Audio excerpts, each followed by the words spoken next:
Olá, eu sou a Gabi Fadel e bem-vindos a mais um Fadel News, aquele vídeo onde eu comento as principais notícias da última semana. Antes de a gente começar, você já sabe, não se esquece de curtir o vídeo se você gosta aqui do Fadel News e se inscreve no canal se você não for inscrito ainda. E eu quero começar esse vídeo falando do Madlin, que era o veleiro que estava tentando chegar na Palestina com ajuda de alimentos, próteses, muletas para as pessoas que estão ainda presas na Palestina. Esse drama aí começou no dia 1º de junho, quando o barco saiu da Sicília. Tinham 12 pessoas a bordo, entre essas pessoas, a Greta Thunberg, que é aquela menina que ficou muito famosa, né, por ser uma ativista ambiental.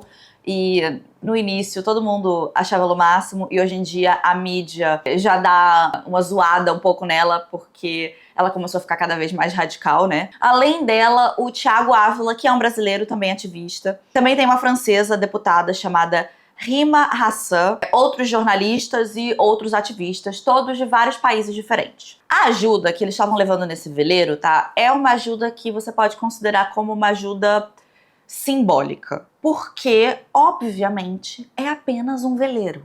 Não dá pra levar tanta coisa assim. A ajuda, né, que eles conseguem levar dentro desse barco é ínfima perto da quantidade de pessoas que estão presas na Palestina. O objetivo é muito mais chamar atenção para o bloqueio que Israel está fazendo da Palestina. É muito mais uma coisa, um ativismo de você chamar a atenção e você falar sobre isso, do que você de fato conseguir tomar uma ação que vai mudar o rumo das coisas ali. É por isso que, especialmente a mídia em Israel, entre outros lugares, né, apelidou esse veleiro de selfie boat, falando que eles estão aí para fazer selfie, para fazer conteúdo para o Instagram. Que, é claro, é um dos jeitos que você consegue divulgar o que você está fazendo e o seu ativismo. Se o seu objetivo é chamar atenção, obviamente você vai usar as redes sociais para isso. Só que na madrugada do dia 9 de junho, os tripulantes perceberam que eles estavam sendo seguidos por alguns drones. Esses drones chegaram ali a jogar um líquido branco desconhecido no barco, usando ali um tipo de névoa. A marinha israelense interceptou esse veleiro. Só que aqui tem um pequeno detalhe. Esse veleiro foi interceptado não nas águas de Israel, mas sim em águas internacionais. Eles estavam a 185 quilômetros da costa de Israel. Ou seja, aquilo ali não era Israel ainda. Meio que não tinha nada a ver com Israel. Os ativistas todos se entregaram sem nenhuma resistência. 4 pessoas, incluindo a Greta, se comprometeram a serem deportados imediatamente de Israel. Os outros 8 se recusaram a assinar os documentos e foram detidos. E essas pessoas estão passando por um processo de deportação agora compulsória. Inclusive, o Thiago, que é o brasileiro no grupo, né, ele tá nesse grupo dessas 8 pessoas que se recusaram a assinar os documentos e ele tá fazendo uma greve de fome e de sede no momento. As deportações estão em curso, outras pessoas já foram deportadas, o Thiago, no momento que eu tô gravando esse vídeo, ainda tá lá esperando essa deportação. Mas aí, o que tá sendo criticado, né, é algumas pessoas criticando o barco, dizendo que é um ativismo de Instagram, que aquilo não serve pra nada, e tem outras pessoas que estão criticando Israel. Falaram até em pirataria, porque aquilo ali eram águas internacionais, né? Então Israel interceptar um barco que está em águas internacionais e sequestrar os tripulantes que se entregaram, meio que não pode. Muita gente falou que foi uma prisão completamente arbitrária. Eles estavam em águas internacionais, eles podiam estar ali. Então é isso, o que a gente tem é algumas pessoas criticando a missão e outras pessoas criticando como Israel lidou com isso e se no final não teria sido pirataria por parte de Israel. Agora a gente precisa falar do que tá rolando em Los Angeles, lá nos Estados Unidos. Este Fadel News, ele está especialmente internacional. Primeiro, deixa eu te dar assim, um contexto do que é Los Angeles e a Califórnia nos Estados Unidos. Eu acredito que você saiba que nos Estados Unidos estão rolando deportações em massa, né? A ICE, que é a polícia de imigração dos Estados Unidos, entra em lugares, muitas vezes lugares esses que, de acordo com a lei americana, eles não poderiam entrar para fazer essas deportações, tipo escola, igreja, hospital, etc. Esses lugares deveriam ser santuários, as pessoas deveriam estar protegidas dentro desses lugares, mas enfim, eles começaram a fazer essas operações até dentro desses lugares, para pegar pessoas que são imigrantes sem documentação, que não estão em situação legal nos Estados Unidos, e deportarem. Algumas dessas pessoas sequer são deportadas, elas são transferidas para uma prisão num lugar X, e rola todo um negócio que as pessoas depois não sabem onde as pessoas estão, não conseguem contato com seus familiares, enfim. Só que, quando o Trump começou a fazer essa operação nos Estados Unidos, a Califórnia é um estado que é o que eles consideram de santuário, especialmente Los Angeles. Los Angeles se declarou como uma cidade-santuário, porque eles têm essa política na Califórnia de sempre abraçar todos os imigrantes que vão pra lá. Eu quero fazer aqui um parênteses, que pra início de conversa, a Califórnia nem Estados Unidos era. Eles já roubaram esse negócio do México. E aí depois eles ficam reclamando porque tem gente lá que não é americana, mas nem era pra ser Estados Unidos. Fechei o meu parênteses aqui. Enfim. A Califórnia tem toda essa política e Los Angeles se declarou como uma cidade-santuário, disse: a gente não vai ajudar a ICE. A polícia de Los Angeles não vai trabalhar com a ICE, não vai ajudar a deportar essas pessoas, a procurar esses imigrantes. A gente não vai colaborar com vocês de nenhuma forma e a gente não quer esse tipo de coisa aqui na cidade. E até então, não estava rolando nada.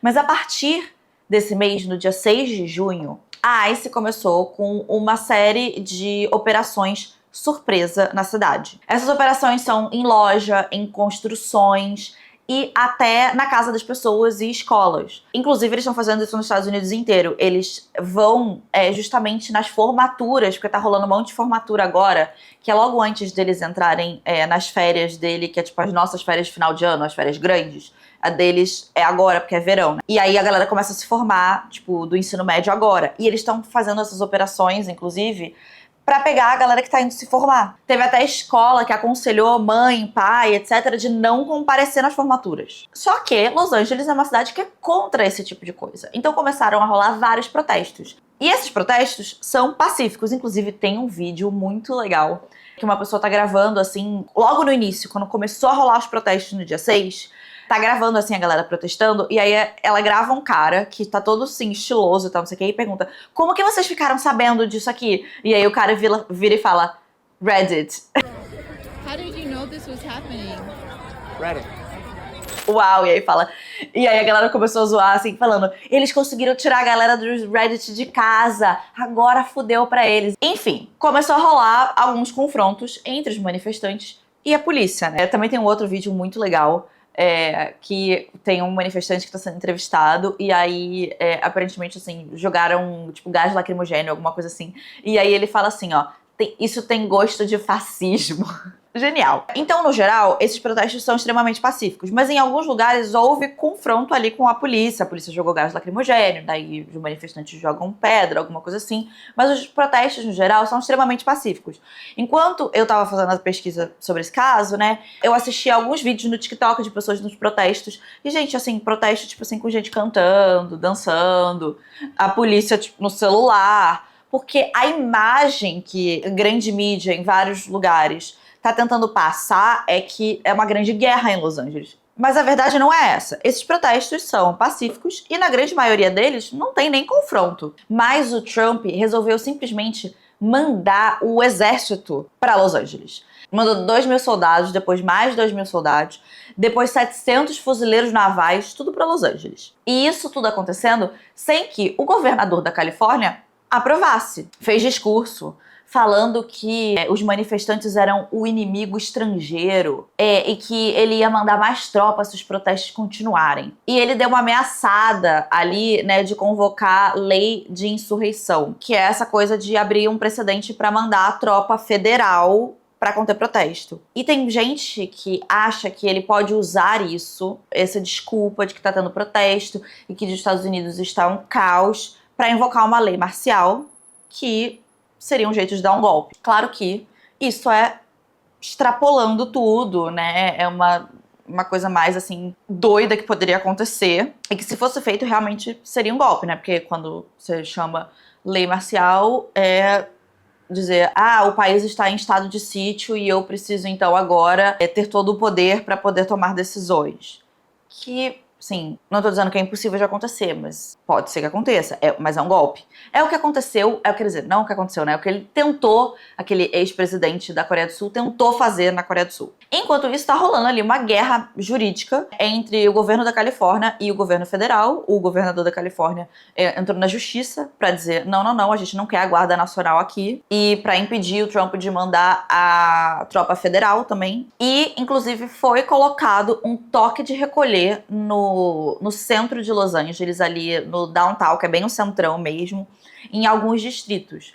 Você não pode estar andando pela rua entre às 8 da noite e às 6 da manhã. Então, o medo agora é de que o Trump use isso para lentamente escalonar o autoritarismo dele. Porque tem muita gente que acredita que o Trump ele tá tentando criar um momento de crise no país. Ele tá tentando fazer de propósito uma coisa de uma tensão pra tanto colocar os imigrantes como inimigos e também pra se posicionar contra tudo isso e crescer no autoritarismo dele.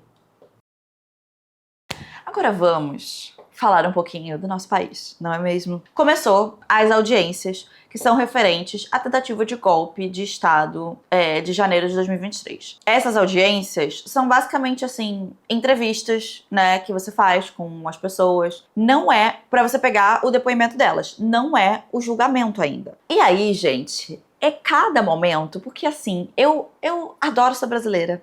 Eu acho que nada pra gente é muito sério e a gente leva isso em todas as coisas e todas as pessoas são assim. Tipo, Alexandre de Moraes, juiz, presidente do STF, zoando todo mundo ali. Os advogados dando risada, o Bolsonaro pedindo licença pro Alexandre de Moraes pra fazer uma piadinha.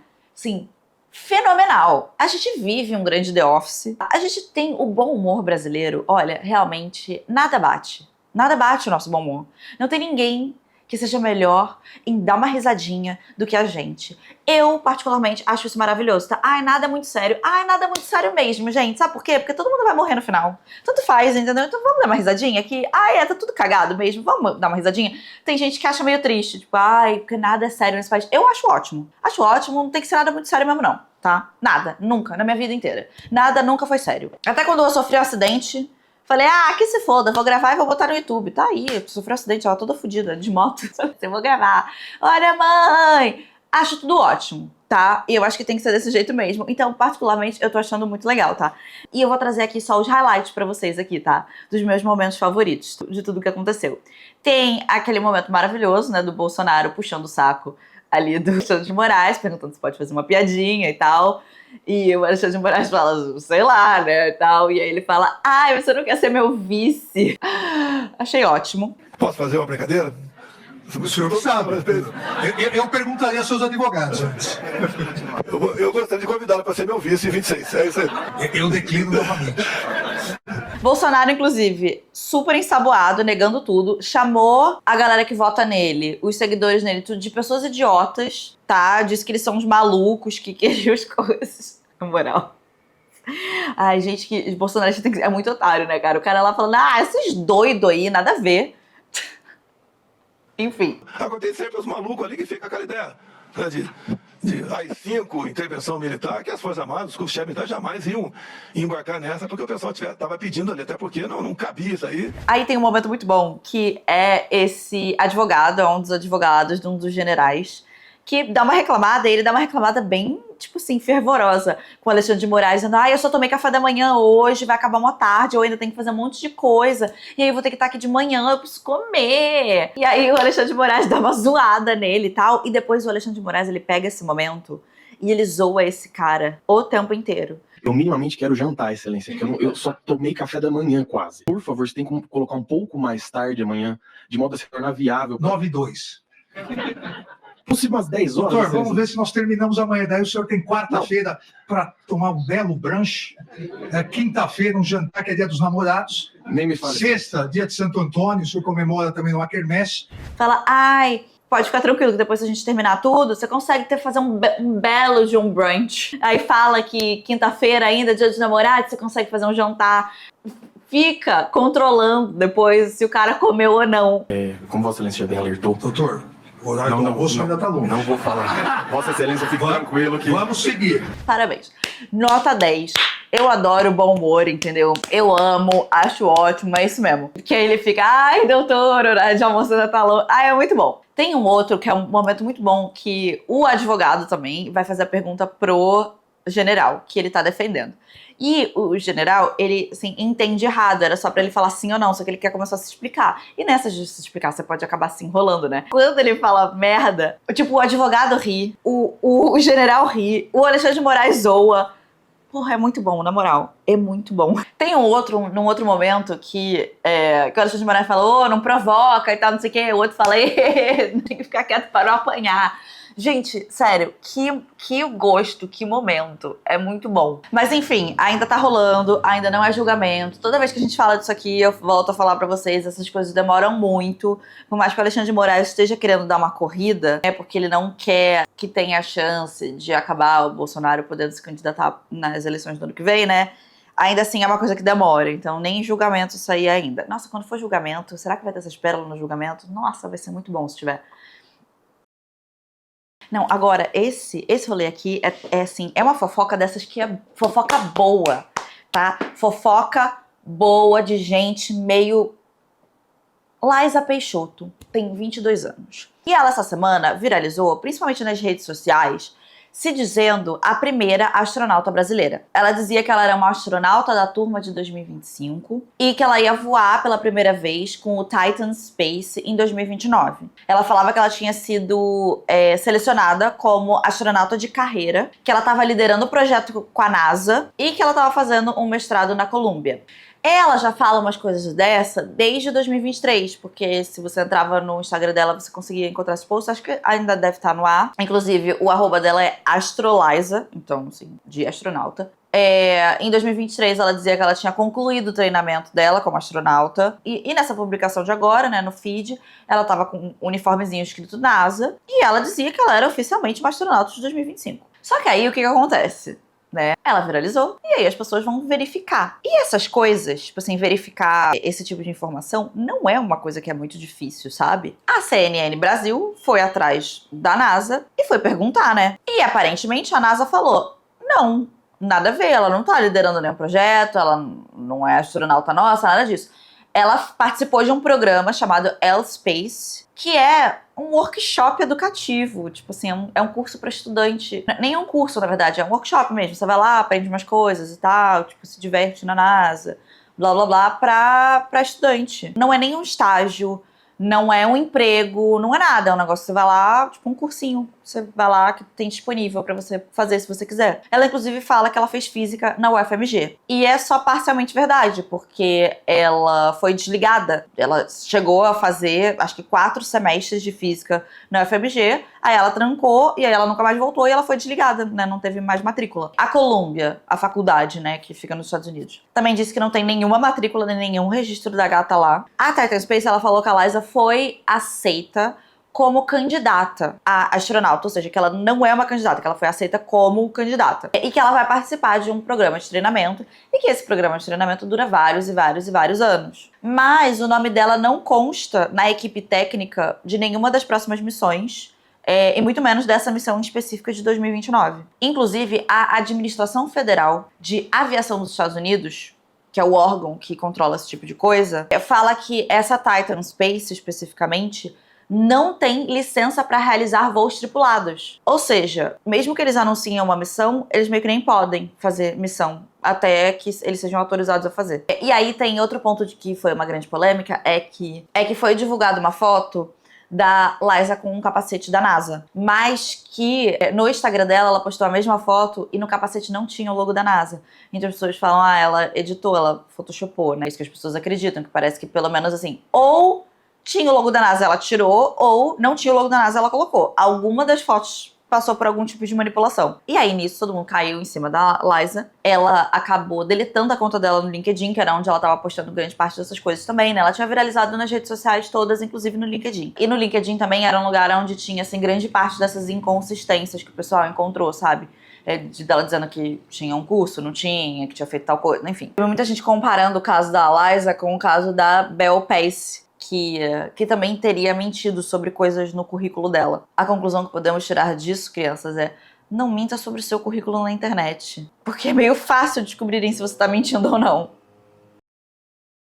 Também tivemos essa semana uma linda cartinha do Luigi Mangione. Luigi Mangione tá aguardando ainda o julgamento pelo caso do assassinato do CEO de um dos maiores seguros de saúde dos Estados Unidos, né, United Healthcare. E foi divulgado esse textinho que ele teria mandado para algumas pessoas que ele troca correspondências com, que é um texto falando de 27 coisas que ele é grato pro aniversário dele de 27 anos. Que foi, acho que em maio, na verdade. E aí ele fala que ele é muito grato por todas as mensagens que ele recebe, né? Fala que ele recebe entre 10 e mais de 100 mensagens por dia. Ele fala que ele é grato pela biblioteca da prisão, grato pelo colega de cela dele, grato por todos os livros que ele é enviado pelas pessoas. Ele é grato pelo Latinas for Mangione, esse aí eu achei o máximo. Agradece os amigos, agradece a todas as pessoas que se juntaram para financiar a ajuda com advogados para ele, né, a defesa dele, que foi $1 milhão que ele recebeu dessas doações. Fala que ele é grato por toda a equipe jurídica dele. Teve um ponto também que eu achei bem engraçado, que ele fala primeiro que ele é grato pelos conservadores,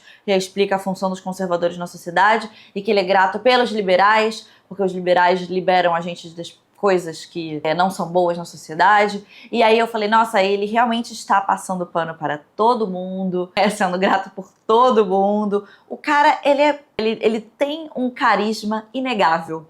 E sabe o que eu achei engraçado, né? Assim, mais do que essa cartinha que ele escreveu e que foi divulgada e tal, né?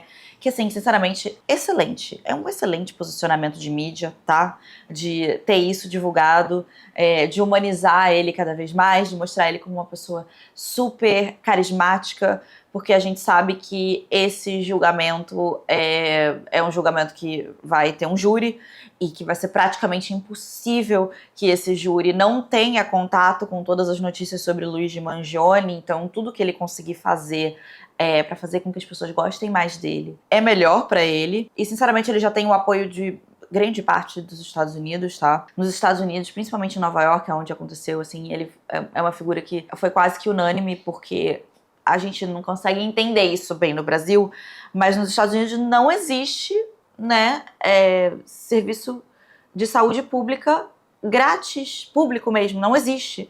Qualquer coisa que você precise fazer, qualquer passar malzinho que você precise fazer, você vai sair com uma dívida.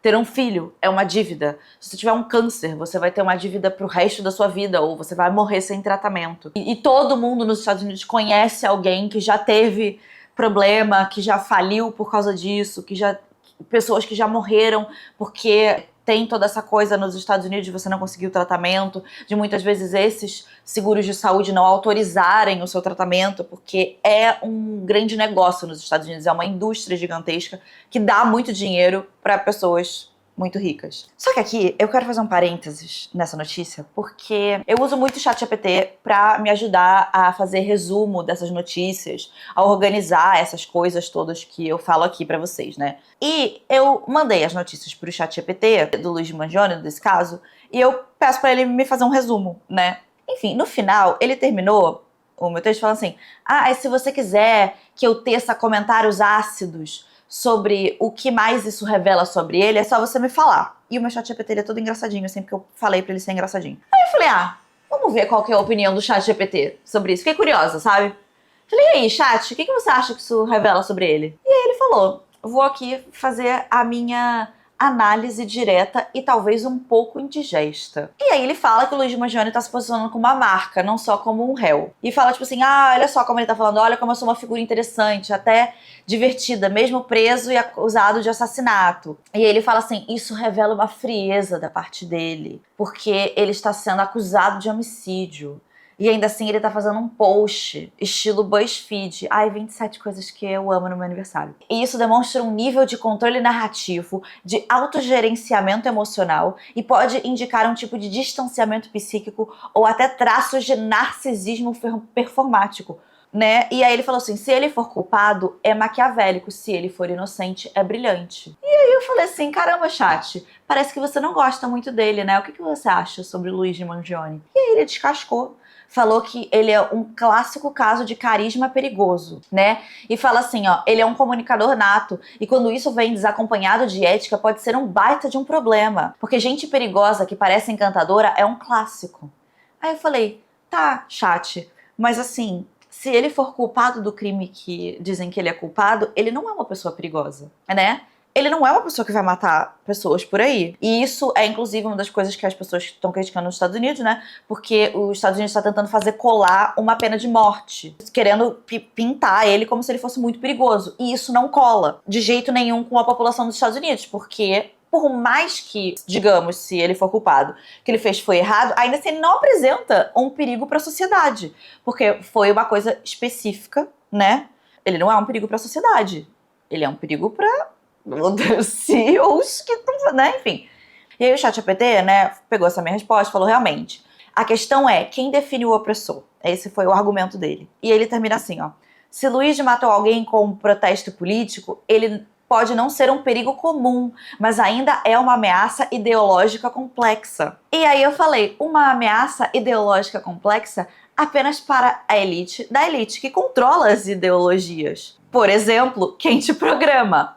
Interessante ponto, chat. Mas, na verdade, nesse caso, não há nenhuma dúvida de quem é o opressor e o oprimido. E usar essa dialética é um pouco absurdo. Eu achei interessante o jeito que o ChatGPT começou a falar comigo sobre esse caso. Porque a gente sabe que grande parte dos CEOs, e existe um CEO por trás do ChatGPT, ficaram com muito medo do que aconteceu no caso do Luigi Mangione. Eu achei muito interessante e eu acho que tem um ponto aí sobre o que a OpenAI está tentando passar para as pessoas no ChatGPT quando elas conversam sobre esse caso. Eu acho que isso foi colocado ali propositalmente, essa opinião do ChatGPT.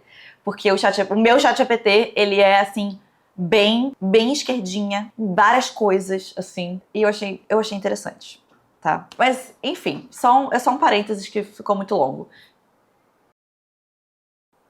E essa semana a gente também teve mais um acidente aéreo. Esse acidente aconteceu na China, foi o primeiro acidente com um Boeing 787, que é um avião que é relativamente novo, nunca tinha acontecido um acidente com esse tipo de avião antes, mas não quero ser a pessoa da teoria da conspiração aqui, mas é Boeing, né? Ao todo, tinham 242 pessoas a bordo. Dessas 242, 230 eram passageiros, incluindo 11 crianças. O avião estava saindo da Índia e ia com destino a Londres. Logo depois da decolagem, na verdade, o avião estava super baixinho, estava a 190 metros. O piloto já fez um pedido de socorro e o sinal se perdeu logo em seguida. Até agora, é muito cedo pra gente saber o que foi que aconteceu com a aeronave. E ela caiu bem num alojamento de estudantes de medicina e em alguns outros prédios ali. E aí, no total, a notícia que a gente tem até agora é que só houve um sobrevivente nesse caso. Foi um homem britânico, mas que nasceu na Índia, chamado... não vou saber pronunciar. Vishvash Kumar Ramesh. Ele estava no assento 11A do lado de uma saída de emergência e falou que isso foi crucial para a sobrevivência dele. Ele sofreu ferimentos no peito, nos pés e nos olhos. E ele tá no momento em estado crítico, mas ele tá consciente de tudo. E o relato dele é que 30 minutos depois que o avião decolou, teve um barulho muito alto e o avião caiu. E pouco depois que eu gravei esse vídeo, tá? Israel atacou Irã. Então a gente vai provavelmente ver essa guerra escalonar no futuro próximo. Se você gostou do vídeo de hoje, não se esquece de curtir, se inscreve no canal caso você não seja inscrito ainda e vire um lindo e mágico unicórnio muito bem informado. E eu vejo vocês no próximo vídeo. Tchau!